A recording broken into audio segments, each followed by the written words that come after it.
साहब, मैं बर्बाद हो गई। मुझे रिपोर्ट लिखानी है उन दरिंदों के खिलाफ जिन्होंने मेरी इज्जत को तार तार कर दिया, मुझे कहीं मुंह दिखाने लायक नहीं छोड़ा। थाने में मुंशी के पास जाकर शाहीन ने बिना सांस लिए एक बार में ही अपनी बात कह दी। मुंशी जी तजुर्बेकार थे, सो उन्हें समझने में जरा भी दिक्कत नहीं हुई कि मामला क्या है। मुंशी जी ने बड़े धैर्य से पूछा, आपका नाम क्या है? शाहीन ने अपना नाम बता दिया। आप कहाँ रहती हैं? जी, भोपाल के ऐशबाग इलाके में रहती हूँ, शाहीन ने जल्दी से जवाब दिया। मुंशी जी ने फिर सवाल किया, आपके साथ हुआ क्या है? सच सच बताइए, कुछ भी छिपाने की जरूरत नहीं है। शाहीन ने सिर झुकाकर हामी भर दी, फिर एक एक कर सारी बात उन्हें बताते हुए कहा, हामिदा मेरी बचपन की सहेली है, हम दोनों एक ही स्कूल में पढ़े हैं। 6 महीने पहले उसकी शादी फैजान के साथ हुई थी। वो दोनों अपनी शादी से बहुत खुश थे। बचपन की दोस्त होने के नाते हमीदा ने मुझे खास तौर पर दावत दी थी। हम लोगों ने शादी में खूब मस्ती की। कुछ दिनों पहले उसने मुझे दावत पर बुलाया, साथ ही उसने कहा भी कि फैजान तुमसे मिलना चाहते हैं। तयशुदा वक्त पर मैं हमीदा के घर पहुंच गई। उसने और फैजान ने मेरी बहुत खातिरदारी की। खाने में चिकन, कबाब, बिरयानी के साथ खीर थी। हामिदा को मालूम था कि मुझे खीर बहुत पसंद है। हम सब ने मिलकर हंसी मजाक करते हुए लजीज खाने का लुत्फ उठाया। खाने के बाद सोफे पर बैठकर सबने कोल्ड ड्रिंक पी और इधर उधर की बातें करने लगे। वही पुरानी बातें, शादी विवाह और रस्मो रिवाज की बातें। खाने के बाद हामिदा किचन में जाकर बर्तन धोने लगी। जाते हुए उसने मुझसे कहा था, शाहीन तुम फैजान से बात करो। मैं फैजान से इधर उधर की बात करती रही। फिर थोड़ी देर बाद हामिदा ने मुझे आवाज लगाते हुए कहा, यार तू कैसी दोस्त है? मैं अकेले बर्तन धो रही हूँ और तू है कि मेरे शौहर के साथ गपबाजी कर रही है। जल्दी से आकर मेरी मदद करो। मैं फैजान के पास से उठकर किचन में चली गई, जहां हामिदा बर्तन साफ कर रही थी। जैसे ही मैं किचन में जाकर बर्तन धुलवाने में उसकी मदद करने लगी, वैसे ही वो बाथरूम जाने को कहकर बाहर आ गई। मैं किचन में अकेली रह गई और चुपचाप बर्तन साफ करती रही। सर, शाहीन मुंशी जी के सामने ही फफक फफक कर रोने लगी। देखिए शाहीन जी, आप रोएंगी तो हम आपकी रिपोर्ट कैसे लिखेंगे? आप अपने आप को संभालिए और हमें सारी बातें खुलकर बताइए, मुंशी जी बोले। इसके बाद शाहीन ने आंसू पोंछते हुए एक एक कर सारी बात विस्तार से मुंशी जी को बता दी। उसने कहा कि फिर अचानक किचन का दरवाजा जोरदार आवाज के साथ बंद हो गया। मैं इस तरह अचानक दरवाजा बंद होने से एकदम सिहर उठी, लेकिन मैंने सोचा कि हामिदा मेरे साथ इस तरह का मजाक पहले भी करती रही है। मैंने हामिदा को अंदर से ही आवाज दी, हामिदा मैं तुम्हारी ऐसी बचकाना हरकतों से डरने वाली नहीं हूँ, कहकर मैं फिर से बर्तन धोने में लग गई। मैं अकेली थी और मन ही मन गाना गुनगुना रही थी। तभी पीछे से अचानक आकर किसी ने मेरी कमर को मजबूती से जकड़ लिया। उसकी गिरफ्त से निकलना नामुमकिन सा था। मेरी घबराहट की वजह से सांस फूलने लगी और मैं बुरी तरह डर गई थी। मेरे मुंह से जोरों की चीख निकली जो पूरे घर में गूंज गई, लेकिन मेरी चीख सुनने वाला शायद वहां कोई नहीं था। काफी जद्दोजहद के बाद जब थक कर मैंने हार मान ली तो फैजान कान के एकदम पास होंठ लाकर बोला, मोहतरमा आप किसी अनजान शख्स की बाहों में नहीं हैं, हमें अपना ही समझें। फैजान ने मुझे एक झटके से पलटा और सीने में भींच लिया और मैं बिन पानी की मछली की तरह तड़पने लगी। फैजान छोड़िए मुझे, इस तरह के मजाक मुझे बिल्कुल भी पसंद नहीं है। आपको अपनी हद मालूम होनी चाहिए, मैंने विरोध करते हुए कहा। शाहीन, हम कोई गैर थोड़े ही हैं जो आप हमसे इस तरह से खुद को आज़ाद कराने की कोशिश कर रही हैं। देखिए फैजान, मैं आपसे फिर कह देती हूँ, मुझे छोड़िए, वरना मैं हामिदा से आपकी इस घटिया हरकत की शिकायत कर दूंगी। मैं कोई ऐसी वैसी लड़की नहीं हूँ। जो आपकी इस हरकत पर खामोश रहूं। कहते हुए मैंने हामिदा को जोर से आवाज लगाई, हामिदा, हामिदा। शाहीन, मैं तो यही हूं। दरवाजे की ओट में झांकती हामिदा के होठों पर एक कातिलाना मुस्कुराहट तैर गई, लेकिन शाहीन को देखकर नहीं, बल्कि फैजान से नजर मिलने पर। शाहीन एक लम्हे के लिए बुत बन गई, जैसे उसमें जान ही नहीं हो। शाहीन की हालत मजलूमों जैसी हो गई थी। उसे कुछ भी समझ में नहीं आ रहा था कि आखिर उसके साथ ये सब क्या हो रहा था। हामिदा, तुम ऐसा क्यों कर रही हो? खुदा के लिए मुझ पर रहम करो। मैं किसी को मुंह दिखाने के काबिल नहीं रहूंगी। प्लीज हामिदा, रुक जाओ, ऐसा मत करो, मुझ पर रहम करो। शाहीन गिड़गिड़ा रही थी, लेकिन हामिदा को शाहीन की इस स्थिति पर मजा आ रहा था। फैजान जब शाहीन के साथ हैवानियत का खुला खेल खेल रहा था, तभी हामिदा किचन की खिड़की से शाहीन की नीलाम होती इज्जत की वीडियो क्लिप बना रही थी। शाहीन के आंसू उसके नर्म नाजुक गालों से लुढ़कते हुए उसके दामन को भिगो रहे थे। फिर क्या हुआ? मुंशी जी ने खामोशी तोड़ी, लेकिन शाहीन के मुंह से एक लफ्ज भी नहीं निकला, क्योंकि उसकी हिचकियां बंध गई थी। एक कांस्टेबल ने गिलास में पानी दिया, जिसे शाहीन बिना सांस लिए एक बार में ही पी गई। दुपट्टे से मुंह पोंछने के बाद उसने एक गहरी सांस ली, फिर अपनी बर्बादी के सफर का किस्सा सुनाने लगी। सर, उन्होंने मेरी अश्लील वीडियो बना ली थी। एक मिनट, आप ये बताइए कि हामिदा तो आपके बचपन की दोस्त थी, फिर उसने ऐसा क्यों किया? क्या तुम्हारी उससे कोई पुरानी अदावत थी? नहीं सर, ऐसा कुछ भी नहीं था। शाहीन ने मुंशी जी को बीच में ही टोका। हमारा तो कभी झगड़ा भी नहीं हुआ। पता नहीं मुझसे किस बात का बदला लिया गया था। मुंशी जी को शाहीन की बात पच नहीं रही थी। जरूर कोई बात होगी, तभी उसने इतना बड़ा कदम उठाया है। शाहीन खामोशी से उनके सवालों को सुन रही थी। आखिर में उसने बताया कि हम दोनों कक्षा 6 से ग्रेजुएशन तक एक साथ पढ़े हैं। हम दोनों में अच्छी दोस्ती थी। मैं हामिदा से पढ़ने में अव्वल थी और हमेशा उससे अच्छे नंबर लाती थी। शुरू में कोई बात नहीं थी, लेकिन जब हमने 10वीं का इम्तिहान दिया और मैंने एक बार फिर टॉप किया, तब हामिदा ने पहली बार मुझे ताना मारा था कि तुम ही क्यों हमेशा टॉप करती हो, मेरे नंबर हमेशा तुमसे कम क्यों आते हैं। सर, तभी पहली बार हामिदा मुझसे चिढ़ी थी, लेकिन मैंने उसकी बातों का बुरा नहीं माना। इसी तरह मैंने 12वीं भी टॉप की और ग्रेजुएशन के लिए हम दोनों ने बरकतुल्लाह यूनिवर्सिटी में बीए में एडमिशन ले लिया। हम लोग रोजाना सिटी बस से आते जाते थे। हम लोग अब कॉलेज के बंद माहौल से एकदम खुली फिजा में उड़ने लगे थे। हमें वहाँ का माहौल बहुत अच्छा लगता था। पहली बार गर्ल्स कॉलेज से निकलकर लड़कों से घुलने मिलने का मौका मिला। हमारे ग्रुप में रेशमा, सबा, पूजा, दानिश और राहुल थे। दानिश के साथ मेरी अच्छी बनती थी और हम लोग बहुत अच्छे दोस्त बन गए थे। जिंदगी के हसीन पल इसी तरह गुजरते रहे।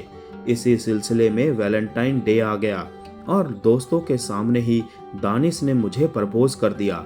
मैं उसे इनकार ना कर सकी। शायद उसके लिए मेरे दिल में कहीं ना कहीं कुछ था जो मुझे उसके वजूद का हमेशा एहसास दिलाता रहता था। ये बात और थी कि मैंने कभी उसे अपने दिल के हाल से आगाह नहीं किया था। उसके लिए मेरे दिल में जो चाहत थी वो अब मोहब्बत बनकर मेरे वजूद का एक हिस्सा बन चुकी थी। मैंने उसके गुलाब को लेकर अपनी मोहब्बत का इकरार कर लिया था। हामिदा भी दानिश को चाहती थी। ये बात मुझे काफी बाद में पता चली। उसने शायद इसी बात का मुझसे बदला लिया हो। मेरी इज्जत तार तार करने के बाद फैजान और हामिदा मुझे धमकी देने लगे, अगर किसी के सामने अपना मुंह खोला तो इस वीडियो को वायरल कर देंगे, जिससे तुम किसी को मुंह दिखाने के काबिल नहीं रह पाओगी।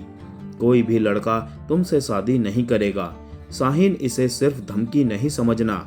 हामिदा अपने होंठ भींच कर बोली। सर, शाहीन ने आंखें उठाकर कहा। मेरी आंखों में जैसे खून उतर आया था और गुस्सा भी बहुत था। इसके बावजूद हामिदा के चेहरे पर एक अजीब सा सुकून दिख रहा था, जैसे उसने अपना बदला ले लिया हो। मैं घर पहुंची तो माँ ने तमाम दुआएं दी। फिर हामिदा और उसके शौहर के बारे में मुझसे पूछा कि दावत में क्या क्या था। अम्मी, सब ठीक था, उखड़ा सा जवाब देकर मैं अंदर चली गई और कमरा बंद करके सिसक सिसक कर रोने लगी। रात को अम्मी ने खाना खाने को बुलाया, पर मैं नहीं गई। रात 11 बजे के बाद मेरे मोबाइल की रिंगटोन बजी, लेकिन मैंने कॉल रिसीव नहीं की। पता नहीं कौन फोन कर रहा है। आखिर मैंने मोबाइल उठाकर देखा। देखते ही मेरा खून खौल उठा, क्योंकि हामिदा इस वक्त फोन करके जख्म को कुरेदने का काम कर रही थी। अब क्या है, मैंने गुस्से से बोला। मेरे गुस्से से बेपरवाह हामिदा ने बड़े सुकून के साथ कहा, शाहीन, बड़ी देर कर दी कॉल रिसीव करने में, क्या गहरी नींद में सो रही थी? हामिदा फोन पर ही हंसी। उसका एक एक लफ्ज मेरे दिल में नस्तर की तरह चुभ रहा था, लेकिन वो मजबूर थी, चाह कर भी कुछ नहीं बोल सकती थी। फिर मैंने सिसकते हुए भर्राई आवाज में पूछा, अब क्या, जो इतनी रात को परेशान करने के लिए फोन कर रही हो? हामिदा बड़े इत्मीनान के साथ बोली, शाहीन, अपने घर पर तो कुछ बताया नहीं होगा। हम सबके लिए फायदे का सौदा यही है कि इससे तुम्हारी बदनामी नहीं होगी और ना ही हमें पुलिस के झमेले में पड़ना पड़ेगा, है ना शाहीन?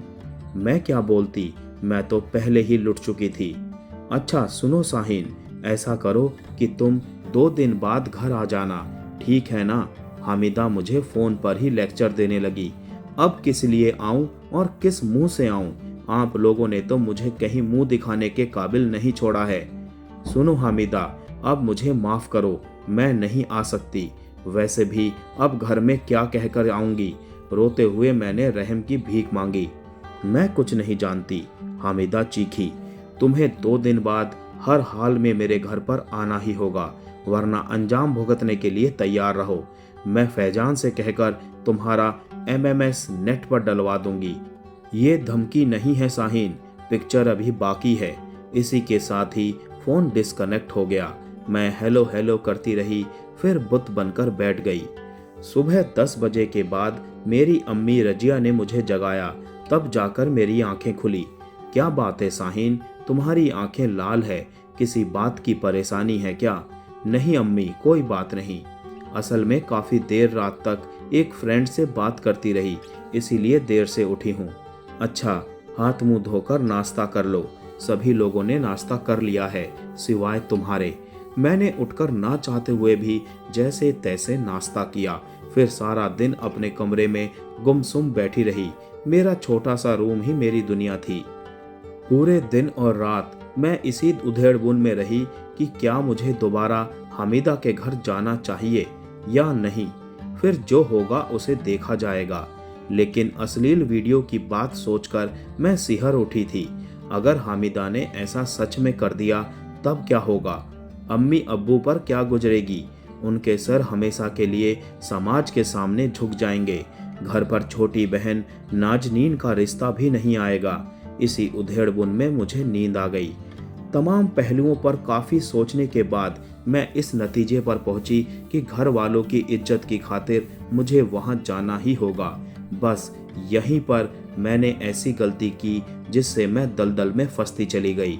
अगर मैं यहीं पर जरा अक्ल और हिम्मत से काम लेती तो शायद आने वाले बदतर दिन देखने को नहीं मिलते। जमाने का एक उसूल है, जो डर गया वो जीते जी मर गया। औरों की तरह मेरा भी वही हाल हुआ जो अक्सर ऐसी स्थिति में लड़कियों का होता है। तयशुदा वक्त पर मैं हामिदा के घर पहुंच गई। मुझे आया देखकर हामिदा की बाँछें खिल उठी। मुझे ये समझना मुश्किल हो रहा था कि हामिदा मेरी शिकस्त पर मचल रही है या अपनी जीत पर। हामिदा ने मुझसे अदब से पूछा, मैडम आप क्या लेंगी? कुछ नहीं, मैंने बेरुखी से जवाब दिया। खैर, आपकी मर्जी। ये मेजबान का हक है कि वो मेहमान की खिदमत में कोई कमी ना रखे। हामिदा ने मुझे सोफे पर बैठने के लिए कहा तो मैं खामोशी से बिना कुछ कहे बैठ गई। सलाम अर्ज है मोहतरमा, फैजान मुस्कुराकर बोला। मैंने जवाब देना भी मुनासिब नहीं समझा। मैं खामोशी की चादर ओढ़े बैठी रही। अब ये लोग क्या चाहते हैं? क्या मुझे फिर से जलील करने के लिए बुलाया गया है? कई तरह की बातें मेरे जेहन को बेकरार कर रही थी। अगर फैजान ने मेरे साथ फिर से ज्यादती की तो? इस गुमान से ही मेरी रूह कांप गई। दिल की धड़कनें बढ़ गई थीं और सांसें ऊपर नीचे होने लगी। अरे साहिन, आपको तो बहुत पसीना आ रहा है। आप मेरे रूम में चलिए, वहाँ एसी लगा है, आपको राहत मिलेगी। फैजान मेरे नाजुक हाथों को पकड़कर अपने रूम की तरफ बढ़ गया। मुझे ऐसा लग रहा था जैसे मेरे पैरों में बहुत भारी बेड़ियां पड़ी हों। फैजान मुझे तकरीबन जबरदस्ती खींचते हुए ले गया।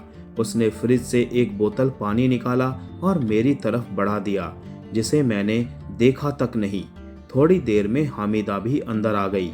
उसने घूरते हुए कहा, मेरे शौहर जो जो कहते जाएं वैसा ही तुम करती जाना, और हाँ, नखरा तो बिल्कुल भी मत करना। फिर फैजान अचानक मुझ पर दरिंदों की तरह टूट पड़ा। वो मेरे जिस्म को चील कौवों की तरह नोचता रहा और मैं दर्द से बेड पर तड़पती रही।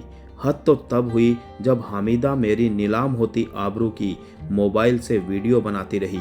उसे जरा भी शर्म नहीं आई थी, जो खुद ही अपने शौहर से उसकी इज्जत लुटवा रही थी। इससे बड़ा धक्का तब लगा जब थोड़ी देर बाद एक और लड़का वहां आ धमका। वो मुझे प्यासी नजरों से घूर रहा था। मैं उसे देखकर सहम गई और बेड के दूसरी तरफ एक कोने में कपड़ों की गठरी की तरह सिकुड़ कर बैठ गई। फैजान ने उसका नाम मलिक बताते हुए कहा, ये मेरा दोस्त है और तुम्हें इसे भी खुश करना है। इतना सुनते ही मुझे पूरा कमरा गोल गोल घूमता हुआ नजर आने लगा। कुछ भी समझ में नहीं आ रहा था कि मेरे साथ ये सब क्या हो रहा है, मुझसे किस बात का बदला लिया जा रहा है। मैंने उससे कहा, सुनो फैजान, अब बहुत हो गया। मुझे क्या समझ रखा है तुमने? मैं तुम्हारी ये घटिया बात कभी नहीं मानूंगी, चाहे जो भी हो। मेरे सख्त तेवर के खिलाफ हामिदा मैदान में दम दिखाने आ गई। वो बोली, ठीक है साहिन, हमारी बात मत मानो।